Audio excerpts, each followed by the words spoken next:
తాజాగా కేంద్ర బడ్జెట్ ప్రవేశపెట్టారు బీజేపీ గవర్నమెంట్.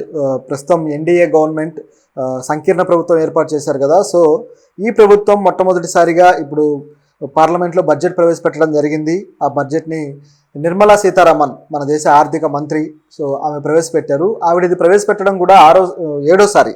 సో ఇప్పటికీ 6 సార్లు ప్రవేశపెట్టారు, ఇది 7వసారి. సో ఇది కూడా ఒక రికార్డు. అయితే గతం నుంచి కూడా ఆంధ్రప్రదేశ్కి అలాగే తెలుగు రాష్ట్రాలకు, తెలంగాణ కావచ్చు, కొంత అన్యాయం చేసుకుంటూ వచ్చేవాళ్ళు. ఈ బడ్జెట్ ఎప్పుడు తీసుకొచ్చినా సరే సరైన ప్రణాళిక మన విషయంలో మాత్రం ఉండేది కాదు, 2 తెలుగు రాష్ట్రాల విషయంలో. అలాగే సౌత్ విషయంలోనే కొంత డల్గా ఉండేది. ఎప్పుడు కూడా సరైన ప్యాకేజీలు ఇచ్చేవాళ్ళు కాదు, సరైన ఇండస్ట్రియల్ కారిడార్స్ కానీ లేదా రైల్వే జోన్ ఇట్లాంటివి ఏవి పెద్దగా వచ్చేవి కాదు. ఎక్కువగా గుజరాత్కి ఇలా ఉత్తరాది రాష్ట్రాలకే తరలిపోతుండేది. మరి ఇప్పుడు ఏం చేశారు? ఎందుకంటే ఇప్పుడు సంకీర్ణ ప్రభుత్వం. సంకీర్ణ ప్రభుత్వంలో మరి వీళ్ళు ఆల్రెడీ 2 గట్టి పార్టీలతోటి వాళ్ళు ఏర్పాటు చేశారు కాబట్టి ఈ పార్టీలు పరిపాలిస్తున్న రాష్ట్రాలకైతే ఇవ్వక తప్పదు. ఏపీ అయితే టీడీపీ పార్టీకి కావచ్చు, అట్లాగే జేడీయూ కావచ్చు బీహార్ నుంచి.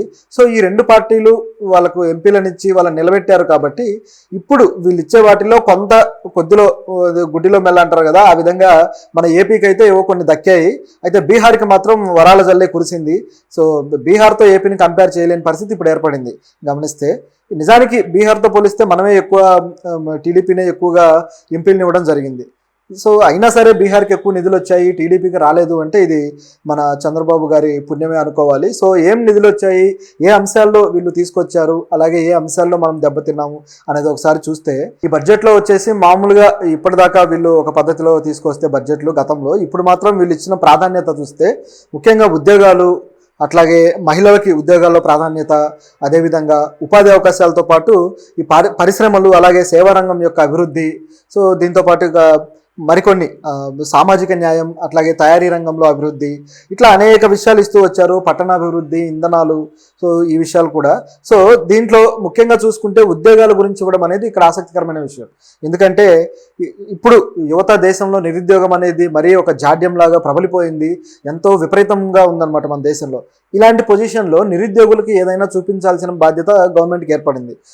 ఈ నిజానికి ఇప్పుడు ఈ ఓట్లు కానీ సీట్లు కానీ బీజేపీకి తగ్గాయి అంటే అది నిరుద్యోగుల వల్లే అనే ఇది కూడా ఉంది.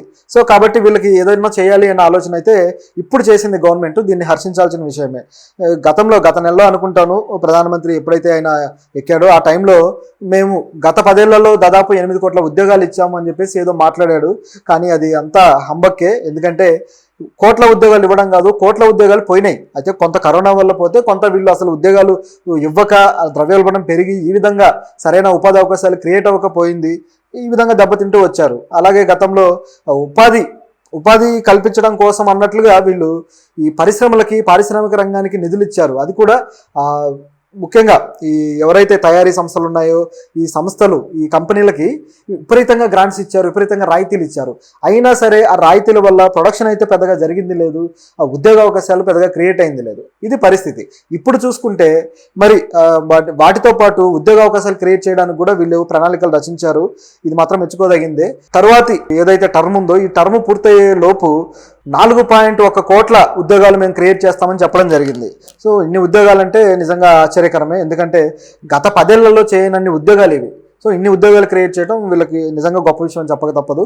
దీనికోసం కూడా దాదాపు 2 లక్షల కోట్ల డబ్బుని కేటాయించారు. సో ఇదొక మెచ్చుకోదగ్గదే. దీంతోపాటు యువతకి స్కిల్ పరంగా కూడా, అలాగే నిరుద్యోగులకి వృత్తిపరంగా కూడా వీళ్ళు కొంత ఒక పథకం తీసుకొచ్చారు. ఇది కూడా చాలా బాగుంది. ముఖ్యంగా దేశంలో ఉన్న 500 టాప్ ఐటీ కంపెనీలు కావచ్చు, మిగతా కంపెనీలు కావచ్చు, వీటిల్లో ఇంటర్న్షిప్లు చేయడం కోసం దానికి వీళ్ళు అవకాశం కల్పించారు. సో ఇది ఒక పథకం కింద తీసుకొచ్చారనమాట. ఈ ఇంటర్న్షిప్లు చేసే వాళ్ళకు కూడా ఇంటర్న్షిప్ ప్రకారం కొంత అమౌంట్ కూడా ఉంటుంది. దాంతోపాటు స్కిల్స్ నేర్చుకోవడానికి, శిక్షణకి ఎవరైతే అర్హత పొందుతారో ఈ అర్హత పొందిన వాళ్ళకు కూడా నెలకు 5,000 చొప్పున ఈ విధంగా వాళ్ళకి భృతి ఉంటుంది అని చెప్పేసి నిర్మలా సీతారామన్ గారు చెప్పడం జరిగింది. అయితే ఇప్పుడు మనం మాట్లాడుకునేది కూడా అంతా కూడా ఆమె ఏవైతే పార్లమెంట్లో మాట్లాడారో, ఆమె ఏవైతే బడ్జెట్ స్పీచ్ ఇచ్చారో ఆ స్పీచ్ నుంచి మనం గ్రహించింది మాత్రమే, దాని నుంచి వచ్చిన ఆర్టికల్స్ కావచ్చు, వీటి నుంచి మనం తీసుకుంది మాత్రమే మాట్లాడుతున్నాం. కానీ ఇంకా అది లోపల ఇంకా ఏమేమి ఇచ్చారు ప్రతిదీ కూడా డీటెయిల్గా మిగతా రాష్ట్రాలకు కావచ్చు విడివిడిగా ఏమేమి చేశారు ఇవన్నీ కూడా మనం తర్వాత 1 by 1 చెప్పుకుందాం. అయితే ఇప్పుడు మాత్రం ముఖ్యంగా మనం ఫోకస్ చేసే విషయం ఏంటంటే ఓవరాల్ లుక్ ఎలా ఉంది, ఓవరాల్గా దేనికి ఏమేమి చేశారనేది మనం ఒకసారి చూస్తున్నాం. సో ఇలా ఉంటే మన ఏపీ విషయం వస్తే ఏపీకి సంబంధించి మాత్రం పెద్ద దెబ్బే తగిలింది. సో ఏ విధంగా అంటే ఇప్పుడు ఏపీ ఎక్కువగా ఎంపీలను ఇచ్చారు వాళ్ళకి. సరే, ఇప్పుడు మొదటి నుంచి కూడా ఒకటే డిమాండ్ ఉంది ఏపీకి, ప్రత్యేక హోదా. ప్రత్యేక హోదా ఇస్తారు అని మన వాళ్ళు ఆశలు పెట్టుకుంటే ప్రత్యేక హోదా గురించి కనీసం ఒక్కసారి కూడా మాట మాత్రంగా కూడా ప్రభుత్వాన్ని అడగలేదు చంద్రబాబు గారి గవర్నమెంట్. సో ఇదొక పెద్ద దెబ్బ. నిజానికి ప్రజల్ని ఈ విధంగా చీట్ చేయడమే. వాళ్ళ మేనిఫెస్టోలో అయితే ప్రత్యేక హోదానే మన లక్ష్యం అన్నారు, అదన్నారు, ఇదన్నారు. అలాగే ఇంటర్వ్యూలో కూడా ఆయన చెప్పడం జరిగింది, ప్రత్యేక హోదాకి ఎవరు మొగ్గు చూపితే అటువైపు ఉంటామని.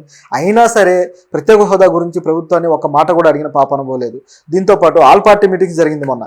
సో ఆల్ పార్టీ మీటింగ్స్లో కూడా బీహార్ మాకు ప్రత్యేక హోదా కావాలని నినాదం చేసింది, కానీ ఈ టీడీపీ నుంచి మాత్రం ఎవరు అడిగింది లేదు. సో ఈ విధంగా కాంగ్రెస్ నుంచి కూడా ఈ వాదన వచ్చింది, టీడీపీ నుంచి ఎవరు అడగలేదు ఆల్ పార్టీ మీటింగ్స్లో, ఇదేంటి అని చెప్పేసి. సో ఈ విధంగా వీళ్ళు తమ హక్కుల విషయంలో, తమ సాధించుకునే విషయంలోనే వెనకడుగేస్తూ వచ్చారు. సో ఇది ఒక దెబ్బ. అయితే ప్యాకేజీ కూడా పర్టికులర్గా మాకు ఇంత ప్యాకేజీ కావాలని కూడా నోరు తెరిచి అడిగిన పాప అనుకోలేదు. గతంలో సరే ప్యాకేజీ ఇస్తాము, మేము ఇది ఇవ్వము, ప్రత్యేక హోదా ఇవ్వము అని ప్రభుత్వం అంటే దానికి ఒప్పుకున్నారు. ఒప్పుకుంటే ఆ ప్యాకేజీ కూడా ఇంత ప్యాకేజీ ఇస్తాము, ఇంత చేస్తాము అభివృద్ధి అని చెప్పి ఆ రోజుల్లో కూడా క్లారిటీ ఇచ్చింది లేదు.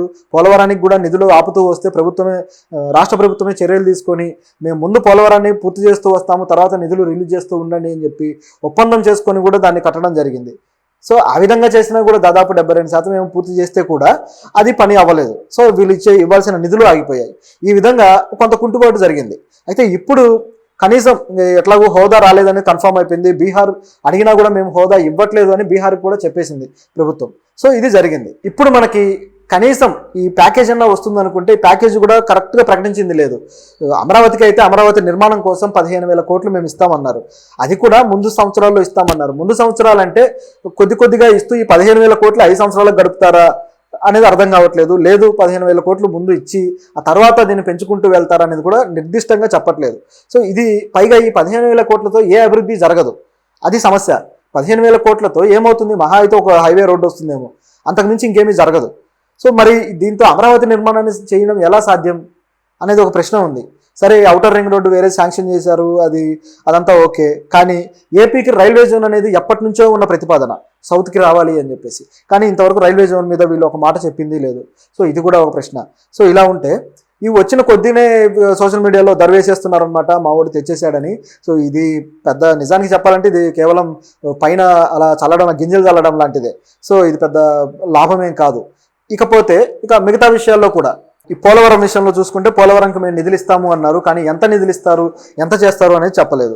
సరే దాన్ని అలా ఉంటే ఇక ముఖ్యంగా ఆంధ్రాలో ఏవైతే కరువు ప్రాంతం ఉందో ఆ కరువు ప్రాంతాలను కొన్నిటిని అడ్రస్ చేసి రాయలసీమ కావచ్చు, అట్లాగే ఉత్తరాంధ్ర కావచ్చు. అయితే ఈసారి దీంట్లో ప్రకాశంను కూడా కలిపారు. నిజానికి రాయలసీమ ఉత్తరాంధ్ర కన్నా ప్రకాశమే ఎక్కువగా కరువు జిల్లాగా ఉంది. నిజానికి దీని మీద ఎవరు సమీక్ష చేసి ఏ ప్రభుత్వ సంస్థ కూడా దీన్ని డిక్లేర్ చేయట్లేదు. సరిగ్గా చూస్తే మాత్రం ప్రకాశం జిల్లా వాసులకు తెలిసింది ఎక్కువగా పేదరికం, ఎక్కువగా వలసలు, ఎక్కువగా వాటర్ సోర్సెస్ లేక వ్యవసాయం దెబ్బతింటాం, ఇదంతా కూడా ప్రకాశంలో ఎక్కువ ఉంది. సరే ఈ ప్రకాశాన్ని కూడా చేర్చడం సంతోషకరమైన విషయం.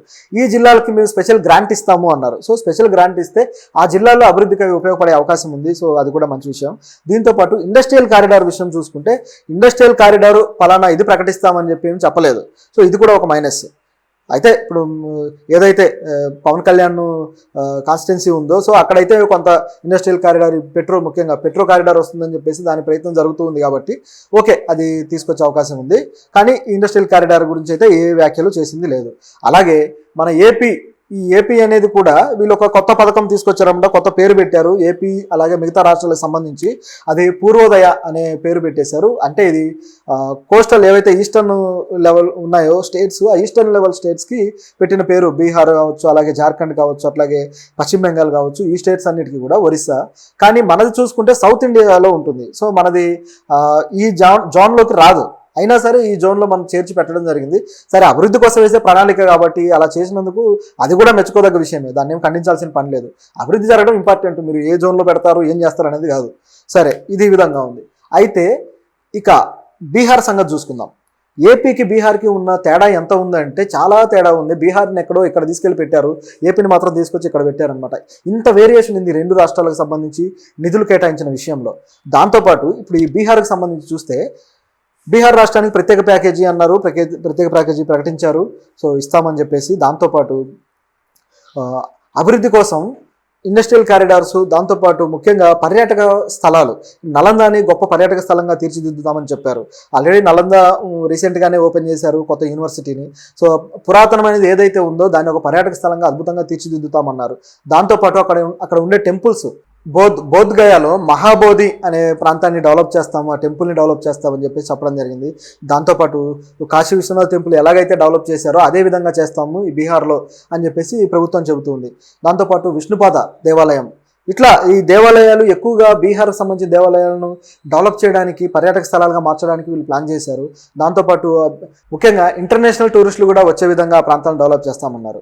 దాంతోపాటు రోడ్డు ప్రాజెక్టుకి సంబంధించి అయితే బీహార్లో 26,000 కోట్లు శాంక్షన్ చేశారు రోడ్డు ప్రాజెక్టుకి. ఒక్క రోడ్డు ప్రాజెక్టుకి 26,000 కోట్లు శాంక్షన్ చేసిన వీళ్ళు అమరావతి మొత్తం నగర నిర్మాణానికి తొలి దశలో ఇచ్చేది 15,000 కోట్లట. చూడండి ఎలా ఉందో. ఒకే ఒక రోడ్డు ప్రాజెక్టు వాల్యూలో సగం కేవలం మనకిచ్చింది. సో ఇంత దారుణంగా ఉందంటే ఇంక అర్థం చేసుకోవాలి.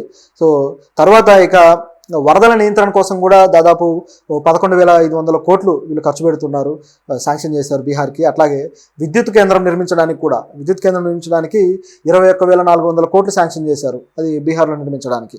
సో ఇదొకటి. ఈ విధంగా చూడండి, అసలు ఒక్కొక్కటి అన్ని వేల కోట్లు శాంక్షన్ చేస్తూ వచ్చారు. ఏపీకి మాత్రం ఏది కూడా నిర్దిష్టంగా చెప్పింది లేదు, కేవలం ఒక అమరావతి కోసం ఇంత ఇస్తున్నామని తప్ప. సో ఇది పరిస్థితి. సో ఈ విధంగా బీహార్కి శాంక్షన్ చేసుకుంటూ వచ్చారు. ఇక బీహార్ని ఎవరు ఆపే అవకాశం లేదు. అయితే బీహార్కి సంబంధించి ఇంకొక వాదన కూడా ఉంది. నితీష్ కుమార్ ఎప్పుడైతే ఆయన ఊరికే పార్టీలు మారుతూ ఉంటాడు కాబట్టి ఒకవేళ ఆయన ఎక్కడ జంప్ అవుతాడన్న భయంతో ఇచ్చినట్టే ఉంది. పైగా ఆయన మాకు ప్యాకేజీ ఖచ్చితంగా ఇవ్వాల్సిందని పట్టుబట్టడంతో ఇవన్నీ కూడా రావడం జరిగింది. మన ఏపీ నుంచి మాత్రం చంద్రబాబు గారు కానీ ఈ కూటమిని ఏర్పాటు చేసి బీజేపీలో ఎంతో కీలకమైన పవన్ కళ్యాణ్ గారు కానీ అసలు ఏమీ అడగకుండా ఎందుకు అలా ఉన్నారనేది అర్థం కావట్లేదు. మరి రాష్ట్రానికి అభివృద్ధికి సంబంధించి వీళ్ళు ఏ విధంగా భవిష్యత్తులో పనిచేయబోతున్నారో కూడా తెలియట్లేదు. సో ఇదిలా ఉంది. దీంతోపాటు వైజాగ్ చెన్నై ఇండస్ట్రియల్ కారిడార్ను కూడా శాంక్షన్ చేయడం జరిగింది. సో ఇది ఒక్కటి మాత్రం మన ఏపీకి వచ్చే లాభం అనమాట. సో ఇది కూడా ఒక మంచి లాభమే. దీంతోపాటు అసలు చూసుకుంటే మొత్తం ఈ బడ్జెట్కి సంబంధించి చూస్తే గత ప్రభుత్వం చేసిన పొరపాట్లన్నీ ఇక్కడ క్లియర్గా కనిపిస్తూ ఉంటాయన్నమాట. గతంలో దాదాపు ఎకానమీ కూడా గతంలో 8% దాకా ఉంటే ఇప్పుడైతే ఇక భవిష్యత్తులో కూడా కేవలం 6% వచ్చే అవకాశం ఉంది అని చెప్పి తెలుస్తూ ఉంది. అయితే ఇది రాకుండా చూడాలంటే మాత్రం త్వరగా కూడా ఈ ఉద్యోగ అవకాశాలు క్రియేట్ చేయడము, అట్లాగే ఈ పరిశ్రమలను ఏర్పాటు చేయడము, వీటి సమన్వయంతో ఎకానమీని పెంచాల్సిన పరిస్థితి అయితే ఉంది. సో ఇది ప్రస్తుతం బడ్జెట్లో ఉన్న విషయాలు. సో దీంతోపాటు ఇక మరికొన్ని విషయాలు బయటికి రావాల్సినవి ఉన్నాయి, అవన్నీ కూడా చర్చిద్దాం. అయితే ఇక్కడ తెలంగాణ విషయం చూసుకుందాం. తెలంగాణకి సంబంధించి అయితే కనీసం ఒక్కదాన్ని కూడా ప్రస్తావించలేదు బడ్జెట్ ప్రసంగంలో నిర్మలా సీతారామన్ గారు. అసలు పూర్తిగా తెలంగాణను పక్కన పెట్టినట్టే కనిపిస్తుంది. అయితే తెలంగాణలో కాంగ్రెస్ గవర్నమెంట్ ఉంది కాబట్టి వీళ్ళకి ఏది శాంక్షన్ చేయకూడదన్న ఆలోచన ఉండుండొచ్చు. గతంలో కూడా బీఆర్ఎస్ గవర్నమెంట్ ఉంది. సో అప్పుడు కూడా ఏ విధంగానే చేశారు. సో మరి ఇంతకుముందు రావాల్సినవి ఏవైతే ఉన్నాయో ఆ ప్రాజెక్టులన్నీ తీసుకెళ్లి గుజరాత్లో పెట్టుకున్నారు. సో ఆ విధంగా నష్టపరిచారు. సో ఇప్పుడు కూడా అదే విధంగా తెలంగాణకి ఏమీ తీసుకురాలేదు. అయితే బీఆర్ఎస్ క్వశ్చన్ చేస్తుంది కానీ ట్విట్టర్లో కేసీఆర్ పెట్టడం జరిగింది, వీళ్ళు ఇంతమంది ఎంపీలు ఉన్నారు, బీజేపీని కూడా గెలిపించుకున్నారు, అయినా సరే ఏం తీసుకురాలేదని చెప్పి.